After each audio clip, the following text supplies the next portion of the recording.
मेरा नाम अलीना है। मैं आपको अपनी कहानी इसलिए सुना रही हूँ क्योंकि डॉक्टर मुझे पागल समझते हैं। पुलिस कहती है कि मैं ट्रॉमा में हूँ, लेकिन मैं जानती हूँ जो मैंने देखा था वह सच था। सब कुछ उस अल्ट्रासाउंड से शुरू हुआ। मैं अपने पहले बच्चे से प्रेग्नेंट थी, 5 महीने की। मेरे पति फहद एयरफोर्स में हैं, इसीलिए वह ज्यादातर बाहर ही रहते हैं।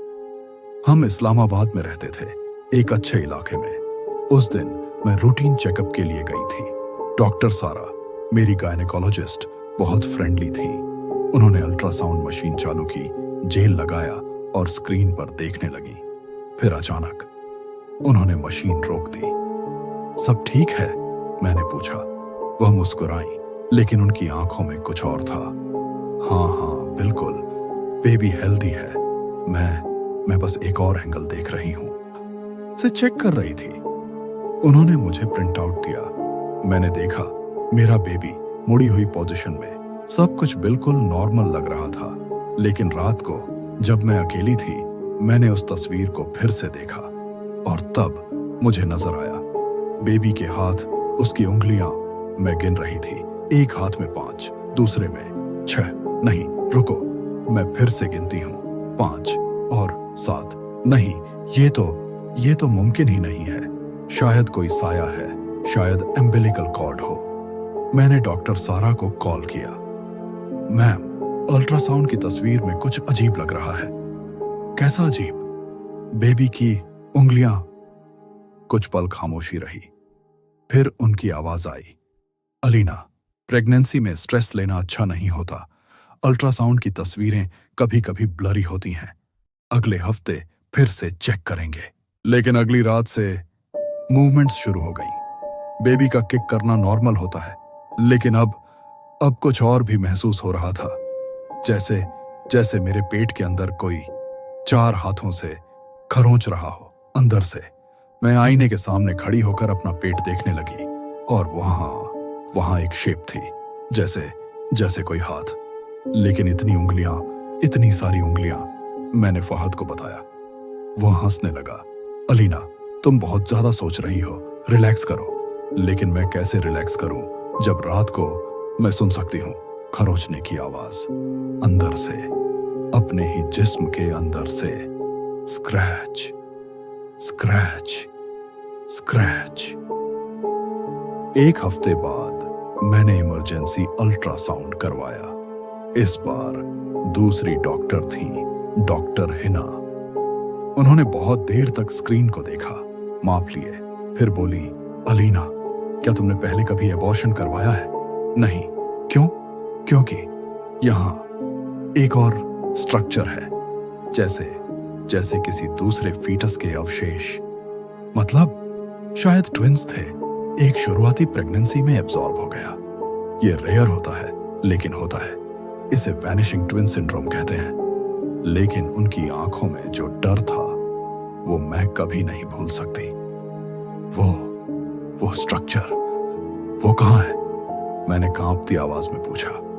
डॉक्टर, इन्होंने स्क्रीन की तरफ इशारा किया। वो अटैच है लिविंग बेबी से। उस रात जब मैं घर आई तो मैंने रिसर्च शुरू कर दी। Vanishing twin, absorbed twin, parasitic twin, और फिर मुझे मिली वो कहानियां, वो केस जहां एब्जॉर्ब हुआ ट्विन कभी पूरी तरह एब्जॉर्ब नहीं होता। वो लिविंग ट्विन के साथ अंदर मर्ज हो जाता है। एक्स्ट्रा उंगलियां, एक्स्ट्रा पैर की उंगलियां, कभी कभी एक्स्ट्रा दांत, एक्स्ट्रा आंखें। लेकिन कुछ केस में वो सिर्फ एक्स्ट्रा पार्ट्स नहीं होते, वो होश में होते हैं, जिंदा, लिविंग ट्विन के अंदर फंसे हुए, इंतजार करते हुए। और फिर मुझे वो मैसेज मिला, एक अनजान नंबर से, अपने बच्चे को बचा लो, वो दूसरा तुम्हारे बच्चे को अंदर से खा रहा है। मेरे हाथ कांपने लगे। मैंने तुरंत उस नंबर पर वापस कॉल किया। एक औरत ने फोन उठाया। कौन है आप? मैंने पूछा। मेरा नाम महरीन है। मेरे साथ भी ऐसा ही हुआ था 5 साल पहले। मुझे लगा ट्विंस हैं, लेकिन डिलीवरी के वक्त जो निकला वो उसकी आवाज कांप गई। वो क्या था? मैंने पूछा, लेकिन मेरा दिल सुनने के लिए तैयार नहीं था। वो एक बच्चा था, लेकिन उसकी बॉडी में दूसरा भी था, पूरी तरह बना हुआ नहीं, बस हाथ, बहुत सारे हाथ, उसकी छाती से, उसकी पीठ से, और वो हाथ वो हिल रहे थे। डिलीवरी रूम में सब चीख पड़े। बच्चा वो पैदा होते ही मर गया। उन हाथों ने उसका दिल अंदर से जकड़ लिया था। मेरे हाथ से फोन गिर गया। अगली सुबह मैं अस्पताल पहुंची। मुझे ये प्रेगनेंसी टर्मिनेट करनी है। डॉक्टर सारा हैरान रह गई। अलीना, बेबी बिल्कुल हेल्दी है। नहीं, मैं चीख पड़ी। अल्ट्रासाउंड दोबारा करो, ध्यान से देखो, कितने हाथ हैं, कितने? उन्होंने फिर से अल्ट्रासाउंड शुरू किया। इस बार उन्होंने स्क्रीन को झूम किया और फिर उन्होंने स्क्रीन मेरी तरफ से घुमा दी। अलीना, तुम्हें घर जाना चाहिए, रेस्ट करो, मुझे दिखाइए। उन्होंने मना कर दिया। जब वो कमरे से बाहर गईं, मैंने अपने फोन से स्क्रीन की फोटो खींच ली।